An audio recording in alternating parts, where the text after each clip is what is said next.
Hi friends, ఈరోజు శరన్నవరాత్రులు 4వ రోజు.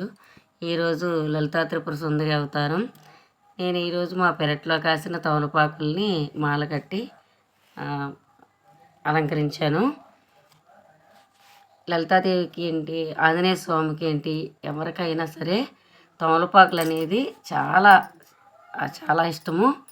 అంతేకాకుండా మన పూజలు ఏ పూజకైనా సరే తాంబూలానికి తమలపాకులు అవసరం కాబట్టి తమలపాకు ప్రతి పెరట్లోనూ ఉండటం చాలా మంచిది.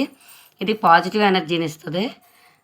అంతేకాకుండా మనం ఎవరైనా ముత్తైదువు మన ఇంటికి వచ్చినప్పుడు తాంబూలం ఇవ్వడం అనేది, తమలపాకుతో తాంబూలం పెట్టడం చాలా మంచిది.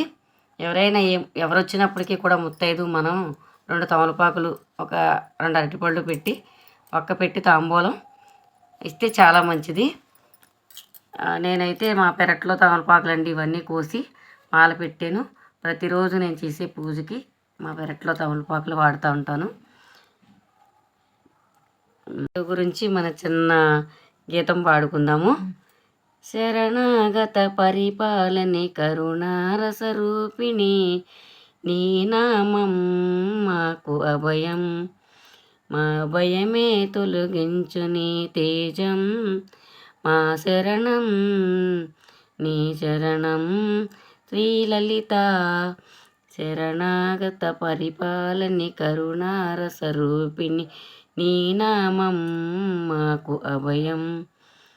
అట్టహాసపు పూజలొద్దని, ఇష్టమైన సేవ చాలని, కష్టములను చెప్పుకొని తీర్చమంటూ వేడుకుని, శ్రీలలిత గాయత్రి మంత్రము జపించిన చాలును, కొండంత వరములే అందిస్తావు, అండగా ఎప్పుడు నువ్వుంటావు.